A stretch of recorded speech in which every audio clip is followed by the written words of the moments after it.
تو یہ لے جائیں اور یہ تمام پاکستان، ہندوستان، امریکہ جہاں بھی دیں، تم کو اس سلسلے سے اجازت ہے۔ اگر سلسلے کی اجازت میں ان کا دخل ہے تو اس کا اثر بہت تیز ہوگا۔ کوئی عہد سے پڑھے، اس کی مرضی نہ پڑھے، عہد سے اس کی مرضی دے دو، اس کو مجبور مت کرو۔ اگر اس کی قسمت ہوگی تو نبی سے رابطہ کبھی نہیں توڑے گا، اور چند دنوں میں اس کو فرق محسوس ہوگا کہ میرے رزق میں فرق آ گیا، میری مصیبت میں فرق آ گیا، میرے سکون میں فرق آ گیا، ہر چیز میں تبدیلی آئے گی۔ ہاں، میرا بندہ جو مرضی کرے اس کو معاف ہے۔ اس سے گناہ ہوتا ہے، اتنا پریشان ہوتا ہے، خدا کی عظمت کو یاد کرتا ہے، صدقہ کرتا ہے، خیرات کرتا ہے، تو اتنا خدا اس پر رحم کر دیتا۔ دیکھا، تو نیت کو مضبوط کریں، بیچ میں حادثہ آ جائے توبہ کر لیں۔ یہ تو سکھاتے نہیں ایسا، یہ کسی اور طریقے سے چلتے ہیں، تو حالات تو دن بدن میرا خیال ہے ایک سے ایک دن خراب ہی آ رہا ہے، اور خدا کا شکر کرتے ہمارا ایک دن سے دوسرا دن اچھا ہی آ رہا ہے، کیونکہ ہم نبی کریم کی تعلیم کو مضبوط پکڑ لیتے ہیں۔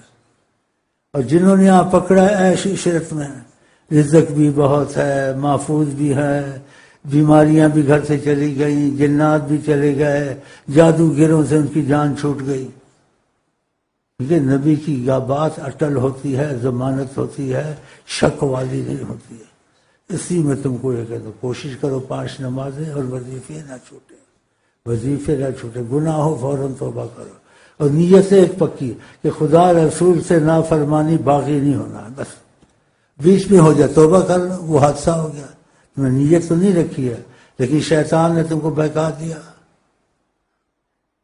شیطانہ نے، لڑکی نے بہکا دیا، کھڑکی سے چوری چوری باتیں کرتی تھی، یہ آ جاتا ہے بیچ میں۔ لیکن اس کے ساتھ آقا جی نے یہ بھی بتایا ہے، آقا کے وقت بھی ایسے ہوتا تھا۔ ایک آقا جی کے پاس آیا، ڈرا ہوا آیا، ایمان والا تھا نا، اس نے کہا مفہوم کسی کو جیسے میں زنا نہیں کیا، بس مجھے جیسے اس نے کہا کہ بھٹکایا نفس نے، شیطان نے، عورت آئی، میں نے بولے کھجور ہے، میں نے کہا اچھی کھجوریں گھر میں ہے، گھر میں لے گیا، میں نے بوسو کنار کیا اور کچھ نہیں کیا، میں بچ گیا، اور کہا اب بہت پریشان ہوں، ایمان والا تھا نا، میں بہت پریشان ہوں۔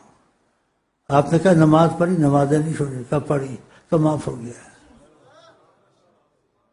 اس کی جان میں جان آ گئی۔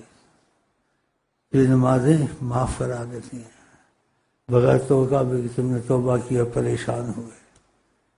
تو صحابہ بیٹھے تھے، ڈرے کہ ہم بھی انسان ہیں، خدا نہ خواستہ ہو جائے، کہا اس کے لیے ہے، سب کے لیے ہے؟ آقا جن کا سب کے لیے ہے، سب کو تسلی ہے، خدا نہ خواستہ ہو گیا تو معافی مل جائے گی۔ خدا نے آیتیں اتار دی قرآن میں، ان الحسنات یذہبن السیئات،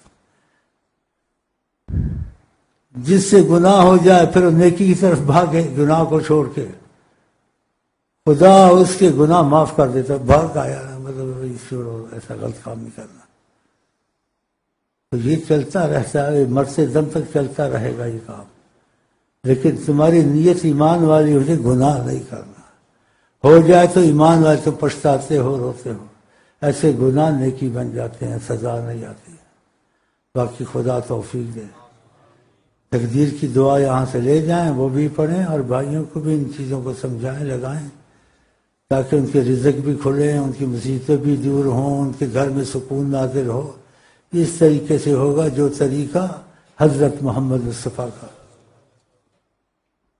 دعا مانگتا ہوں، دل میں آمین آمین کہتے رہیں، اونچی آواز سے نہیں، تاکہ میں بھولوں نہیں، اور خدا کرے قبولیت کے وقت ہو، اور جو ہم نے باتیں کی ہیں خدا کرے آپ کو توفیق ہو، آپ اوروں کو بھی سکھائیں، کیا وہ عہد کرے نہ کرے آپ ان کو دے دیں کہ سلسلے سے ہے یا آقا جی کی چیزیں ہیں، آپ کو بہت ثواب ہوگا۔ جو وہ عہد کر لیں، عہد سے پکی بات ہوتی، زیادہ فائدہ ہوتا ہے، اور بغیر عہد کے فائدہ ہوتا ہے، لیکن عہد جیسا نہیں ہوتا ہے کہ عہد کا مطلب ہے تم نے ایک چیز ذمے میں لے لی، اب نہیں کرو گے تو پھر عہد توڑنا گناہ ہے۔ ایک چیز ذمے میں کی نہیں کی تو تم کو اس سے کوئی اہمیت نہیں ہے، لیکن جب عہد کیا تم نے اہمیت کی. جب انسان کسی چیز کو اہمیت سے کرتا ہے خدا اس پر خاص نگاہ رکھتا ہے. اس لیے خدا نے کہا وَمَنْ أَوْفَى بِمَا عَاهَدَ عَلَيْهُ اللَّهُ، جو عہد کر لے، لیکن کرو حکم نہیں کیا ہے، جو عہد کر لے اس کو سمجھایا جائے. فَسَنُؤْتِيهِ أَجْرًا عَظِيمًا، ہم اس کو بہت بڑا اجر دیں گے، بہت بڑی نعمتوں سے نوازیں گے. تو اس لیے عہد کراتے جبر سے نہیں کراتے. پوچھیں بھائی اگر عہد کرنا ہے پھر عہد توڑے نا. عہد کر کے توڑنا نبی کریم فرمایا وَلَا دِينَ لَا لِمَن لَا عَهْدَ لَهُ، وہ بے دین ہے، اس کو عہد نہیں ہے، ایمان نہیں ہے جس کو خدا کا عہد کر کے توڑنا. بعض لوگ لے جاتے ہیں عہد توڑ دیتے ہیں، پھر مصیبت آتی ہے. جب عہد کیا تو پکا ہونا تھا. اس عہد میں تمہارا کیا نقصان تھا؟ ادھر سے چھوٹ گیا پھر کر لو، توبہ کر لو. تو دنیا کا بھی فائدہ، آخرت کی فائدہ. تو مطلب امیر ہو غریب ہو خدا سے رحمت کا رابطہ نہ توڑے. تو خدا توفیق دے.